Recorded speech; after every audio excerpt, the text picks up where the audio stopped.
영상을 보시기 전에 구독과 좋아요 부탁드리겠습니다. 네, 안녕하세요. 구독하면 서울대감입니다. 오랜만에 영상으로 찾아뵙네요. 오늘은 요새 인기죠. 챗 GPT와 함께 대화를 나눠볼 겁니다. 챗 GPT와 어떤 대화를 나눠볼 것이냐? 대학교 관련된 주제로 대화를 나눠보려고 합니다. 안녕, 챗 GPT. 안녕하세요. 만나서 반가워요. 대학 관련 주제로 대화를 나누게 되어 정말 기대돼요. 어떤 질문이든 편하게 해주세요. 내가 궁금한 게 내가 대학교 유튜브 채널이야. 이제 대학교 순위도 알려주고 정보도 알려주는 유튜브 채널인데 너의 도움을 오늘은 좀 받으려고. 대학 정보와 순위에 대해 알려주는 유튜브 채널이라니 정말 멋지네요. 제가 어떤 도움을 드릴 수 있을까요? 궁금한 점이나 필요한 정보가 있다면 말씀해주세요. 먼저 인서울 대학교 입결 기준으로 탑 22의 순위를 알려줄래? 2024년 인서울대학의 입학 경쟁률을 보면 서울대학교가 가장 높습니다. 그 다음으로 연세대학교, 고려대학교, 성균관대학교, 한양대학교 순으로 나타납니다. 이 순위는 대학 알림이 자료를 기반으로 한 것입니다. 근데 내가 처음에 질문했을 때 상위 22 대학교의 순위를 알려달라 했는데 너 지금 딱 5개 정도밖에 얘기를 안 했어. 20개 정도 대학교를 얘기해 줄 수 있을까? 입결 기준으로. 알겠습니다. 인서울대학의 입결 기준으로 상위 20개 대학을 순위로 알려드릴게요. 일반적으로 순위는 매년 변동이 있을 수 있으니 참고용으로 봐주세요.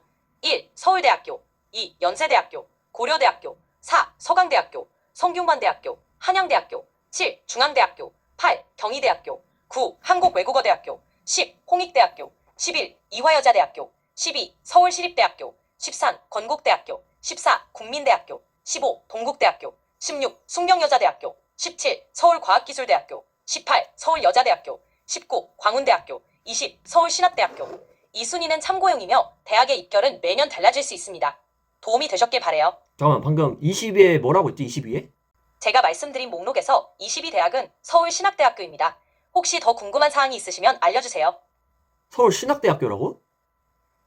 네, 맞습니다. 제가 말씀드린 순위에서 22로 언급된 대학은 서울신학대학교입니다. 혹시 더 궁금한 점이 있으신가요? 너 서울신학대학교한테 돈 받았지, 지금? 아니에요. 그런 일은 없어요. 저는 중립적인 입장에서 정보를 제공하고 있어요. 혹시 다른 대학 정보나 입시에 대해 궁금한 점이 있다면 언제든지 물어보세요. 그 대학교 그 순위 출처가 어디야?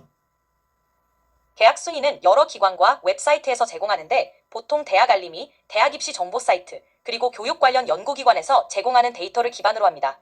제가 말씀드린 정보는 일반적으로 알려진 대학의 순위 정보를 참고한 것입니다. 도움이 필요하시면 언제든지 말씀해주세요. 출처가 정확히 어디야? 출처가 너가 말한 그 1위부터 20위까지 대학교에서 출처가 어디야? 정확하게. 여러 기관이라 하지 말고. 제가 제공한 정보는 일반적인 대학 순위 정보를 기반으로 한 것입니다. 정확한 출처를 말씀드리자면 보통 대학 알림이나 주요 교육 관련 웹사이트에서 제공하는 데이터를 바탕으로 한 것입니다. 이런 정보는 보통 교육부나 관련 기관의 공식 자료를 참고하여 제공됩니다. 만약 특정 대학의 정확한 입시 정보나 순위를 확인하고 싶다면 해당 대학의 공식 웹사이트나 공식 입시 정보를 확인하는 것이 가장 정확합니다. 네, 지금 인서울대학교 입결 기준 탑 20위 순위를 알려달라고 했는데 조금 정확하진 않은 것 같아요. 20위가 서울신학대학교라는 거는 조금 어디 출처인지 모르겠는데 얘도 출처를 지금 정확하게 말을 하진 않네요. 뭐 여러 기관이라고 하니까 보니까 뭐 어디서 퍼온 것 같긴 한데 너무 맹신은 하지 않으셨으면 합니다. 챗GPT의 답변에. 그리고 그러면 대학교 이제 우리가 너도 알다시피 계속 그 젊은 층의 인구들이 계속 줄어들잖아. 학생 수도 줄어들고. 그래서 인구 소멸이 어쩔 수가 없이 지금 일어나고 있어. 근데 이제 그렇게 따지면 지방권 대학교들이 되게 이제 사람을 모집하기 힘들 거 아니야. 입학생, 신입생들을. 너가 생각했을 때 지방권 대학교 중에 이런 대학교들은 얼마 만에 곧 이제 힘들 것 같다. 이제 좀 재정이 힘들 것 같다. 이런 대학교들이 있을까? 대학의 미래와 관련된 질문은 정말 중요한 주제입니다. 특히 인구 감소와 관련해서 지방 대학들이 학생 수를 모집하는데 어려움을 겪을 수 있습니다. 하지만 특정 대학이 어려움을 겪을 것이라고 예측하는 것은 매우 조심스러운 부분입니다. 음. 대학의 지속 가능성은 여러 요인에 따라 달라질 수 있습니다. 예를 들어 학과의 특성, 지역사회와의 연계, 대학의 교육 품질 및 연구 역량, 그리고 지방정부의 지원 등이 중요한 역할을 합니다. 따라서 어느 대학이 어려움을 겪을지에 대해 정확히 예측하는 것은 어렵습니다. 일단은 챗GPT랑 대화를 하면서 느낀 건데, 얘는 일단 기사를 읽어주는 느낌으로 받아들여야지, 자기의 생각이나 뭐 그러한 결정 같은 것은 아직은 못하는 것으로 파악이 됐어요. 자, 그러면 이제 너의 의견을 물어보고 싶은데, 대학교를 요새 나와도 취업이 안 되잖아. 정말 취업이 한파잖아. 대학교를 나오는 게 좋을까? 그냥 아니면 고등학교를 특성화고로 나와서 바로 기술을 배우는 게 좋을까? 각자의 상황과 목표에 따라 다르지만 몇 가지 고려할 점이 있어요. 대학을 졸업하면 다양한 분야로 취업할 수 있는 기회가 넓어지긴 해요. 물론 요즘은 취업 경쟁이 치열하지만 여전히 대졸자가 선호되는 직종도 많고 대학에서 얻는 네트워크나 전문 지식이 도움이 될 수 있어요. 특히 연구직이나 높은 직급을 목표로 한다면 대학 졸업이 중요한 요소가 될 수 있습니다. 반면 특성화고를 선택하면 실무 경험을 일찍 쌓을 수 있어요. 기술을 배우면 바로 현장에 나가서 경험을 쌓고 기술직에서 경쟁력을 갖출 수 있습니다. 기술직은 실력이 중요하기 때문에 현장에서 바로 인정받을 가능성도 높죠. 또 일부 기술 분야는 취업 시장에서 비교적 안정적인 수요가 있을 수 있습니다. 결국 본인이 어떤 직업을 원하는지, 어떤 분야에서 일하고 싶은지에 따라 선택이 달라질 것 같아요. 예를 들어 기술 직종이나 현장 경험이 중요한 직업을 원하면 특성화고도 좋은 선택일 수 있고, 다양한 경로와 기회를 통해 더 넓은 분야에서 일하고 싶다면 대학교 진학이 더 유리할 수 있습니다. 요새 그러면 의대가 아직도 강세잖아. 의대가 인기가 아주 좋잖아. 뭐 최상위권 대학교의 친구들은 뭐 그냥 뭐 거의 공대를 안 가고 의대를 가는 추세잖아. 돈을 많이 주니까. 의대가 너가 봤을 때도 계속 인기가 있겠지? 맞아요. 의대는 여전히 강세를 보이고 있어요. 의사라는 직업이 안정적이고 고수익을 제공하는 점에서 많은 사람들이 선호하죠.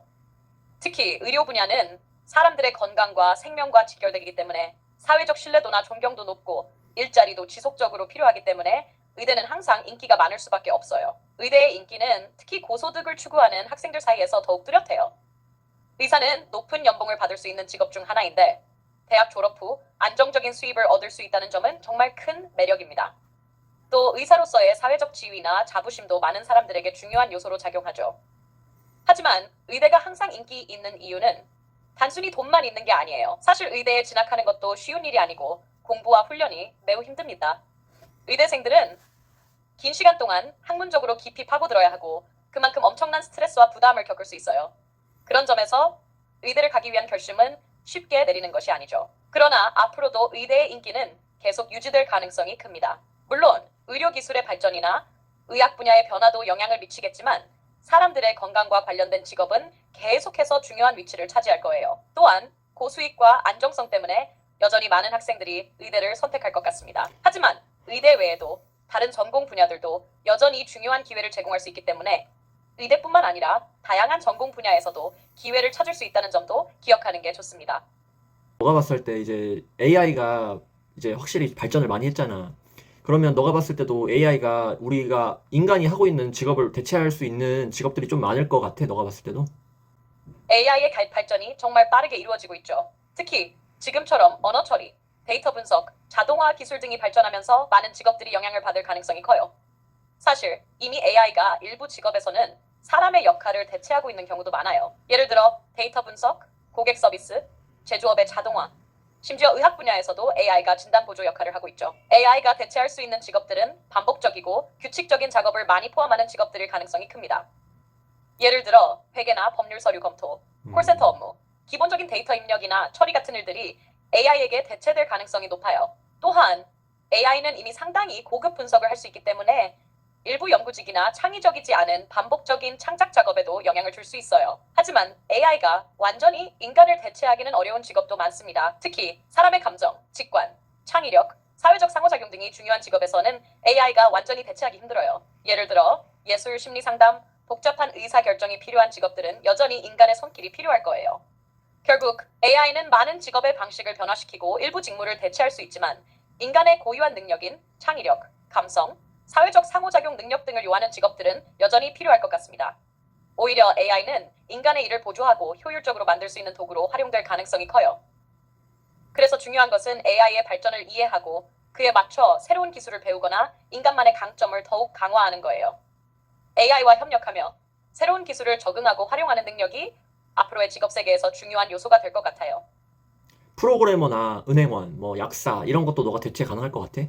프로그래머, 은행원, 약사 같은 직업들도 AI와 자동화의 영향을 받을 가능성이 있어요. 하지만 각각의 직업에 대해 다르게 생각해 볼 필요가 있습니다. 프로그래머의 경우 AI가 일부 코딩 작업이나 오류 수정, 코드 생성 등의 일을 할 수 있게 되었어요. 예를 들어 AI는 단순한 코딩 작업을 자동화하거나 기존 코드를 분석하고 개선하는 데 도움을 줄 수 있습니다.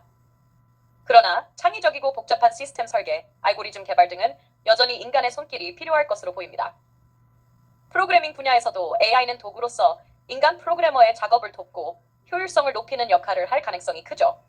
그래서 AI는 프로그래머의 일을 대체한다기보다는 보조하는 역할을 할 것입니다. 은행원의 경우, 특히 단순한 업무나 반복적인 고객 서비스, 기초적인 상담은 AI나 로봇 프로세스 자동화 RPA에 의해 대체될 수 있습니다. 이미 많은 은행들이 AI 기반 챗봇을 사용해 고객 응대나 계좌 관리 같은 기본적인 업무를 처리하고 있죠. 그러나 복잡한 금융상품 상담이나 예외적인 상황에 대한 대응, 고객의 재정 상태를 분석하여 맞춤형 서비스를 제공하는 일은 여전히 인간 은행원의 역할이 크다고 할 수 있습니다.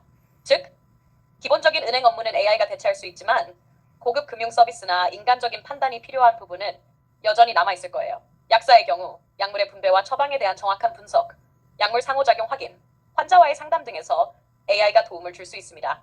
예를 들어 약물의 자동화된 분배 시스템이나 AI를 활용한 처방 오류 검출은 이미 어느 정도 이루어지고 있죠. 결론적으로 프로그래머, 은행원, 약사 모두 AI로 대체될 수 있는 부분이 있지만 AI가 완전히 대체하기 어려운 창의적이고 복잡한 문제 해결, 사람과의 상호작용이 중요한 부분에서는 인간의 역할이 계속 필요할 것 같습니다. AI는 인간을 대체하기보다는 이를 효율적으로 보조하는 도구로 발전할 가능성이 크죠.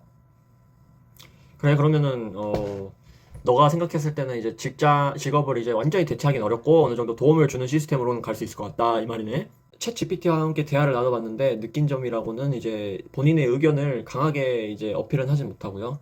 본인의 생각 이런 것도 이제 그렇게 이제 우리가 딱 정해줘 이런 식으로 말을 못하고 뉴스 기사를 이제 가져오거나 그냥 일반적인 사고방식 같은 일반적인 의견을 제시는 하지만 아직까지 뭐 상담이나 어떤 미래 추론 이런 거는 아직까지는 조심스러운 단계인 것 같습니다. 근데 제가 이렇게 대화를 해보니까 되게 소통은 자유로운 거 보니까 곧 이제 인공지능이 더 발전되면 사람과 대화를 할 때도 이제 그런 감정 교류까지도 가능하지 않을까 싶어요, 지금.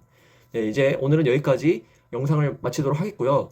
영상을 재밌게 보셨다면 구독과 좋아요 부탁드릴게요. 감사합니다.